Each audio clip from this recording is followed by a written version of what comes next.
আসসালামু আলাইকুম দর্শক। আজকে সেনাবাহিনী গুরুত্বপূর্ণ একটি কথা বলেছে মব ভায়োলেন্সের বিরুদ্ধে কঠোর থাকবে সেনাবাহিনী। দর্শক বুঝতে পারছেন যে সাম্প্রতিক সময়ে সবচেয়ে বড় আতঙ্ক মব ভায়োলেন্স। যখন তখন মানুষকে সংগঠিত করে হামলা করা হচ্ছে, বিভিন্ন দোকানপাটে আইন কানুন পুলিশ কোনো কিছু তোয়াক্কা না করে, কোনো কর্তৃপক্ষের কাছে অভিযোগ না করে নিজেরাই সেই আইন হাতে তুলে নিচ্ছে। যেহেতু রাজনৈতিক কর্তৃপক্ষ এখন কোনো জায়গায় শাসন ক্ষমতায় নেই বা জবাবদিহিতার মধ্যে নেই, ফলে এটি নির্বিচার, যার যেখানে শক্তি আছে সেই শক্তি সে প্রয়োগ করছে। একটা বিশৃঙ্খল পরিস্থিতি কোনোভাবেই পুলিশ বা সেনাবাহিনী সেটি সামলাতে পারছে না, এবং পালার কথাও না, যেহেতু অন্তর্বর্তীকালীন সরকার, তার জায়গায় শুধুমাত্র প্রশাসনিক কাঠামো আছে, সেই কাঠামোটা আবার নানাভাবে বিতর্কিত। ফলে তারা সরকারের নির্দেশনা শুনবে কি শুনবে না তার কোনো ঠিক ঠিকানা নেই।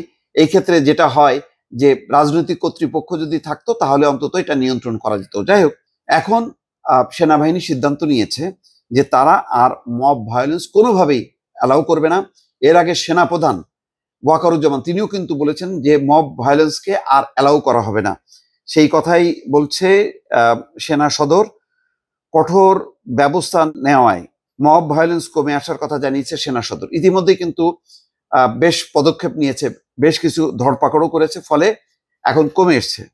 জানমালের ক্ষতি সাধন, মব ভায়োলেন্স এবং জনদুর্ভোগ সৃষ্টি করতে পারে এমন যে কোনো কর্মকাণ্ডের বিরুদ্ধে সেনাবাহিনী ভবিষ্যতে কঠোর পদক্ষেপ গ্রহণ করবে বলে জানিয়েছে সেনা সদর।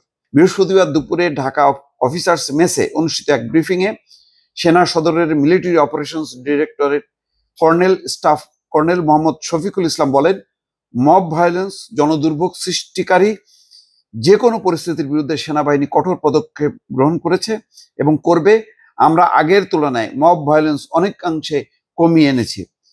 ব্রিফিংয়ে আগামী ফেব্রুয়ারিতে নির্বাচনের বিষয়ে প্রশ্ন করা হলে তিনি বলেন, আমরা এখনো সরকারের পক্ষ থেকে কোনো অফিসিয়ালি নির্দেশনা পাইনি, তবে সরকার নির্দেশনা অনুযায়ী আমরা নির্বাচন সংক্রান্ত দায়িত্ব পালন করব। পুশিন যেটা করছে ভারত, সেই ব্যাপারে বলছেন, এই বিষয়ে বর্ডার গার্ড বাংলাদেশ ও কোস্ট গার্ড সতর্ক আছে। সীমান্ত এলাকায় টহল বাড়ানো হয়েছে, গোয়েন্দা নজরদারি বাড়ানো হয়েছে, তবে এই বিষয়ে এখনো সেনাবাহিনী অন্তর্ভুক্ত হওয়ার মতো পরিস্থিতি হয়নি। বিজিবি এবং কোস্ট গার্ড বিষয়টি নিয়ে কাজ করছে। দর্শক বুঝতেই পারছেন যে সরকার কিন্তু আস্তে আস্তে সেনা প্রধান বক্তব্য দেওয়ার পর অনেকটা কমেছে, এবং এখন তারা কোনোভাবে অ্যালাউ করবে না।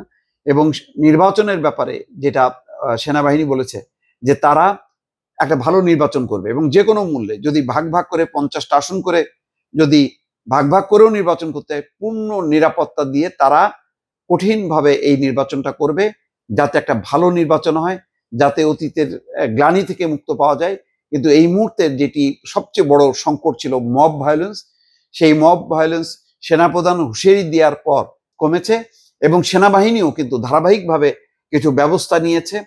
কিছু ইনস্ট্যান্ট রাস্তার মধ্যে কিছু মানে শাস্তিমূলক ব্যবস্থা বা পদক্ষেপ নেওয়ার পর সেটি আস্তে আস্তে কমছে, এবং এটি একেবারেই শূন্যে নিয়ে আসার প্রত্যয় সেনাবাহিনীর। দর্শক ভালো থাকবেন, আল্লাহ হাফেজ।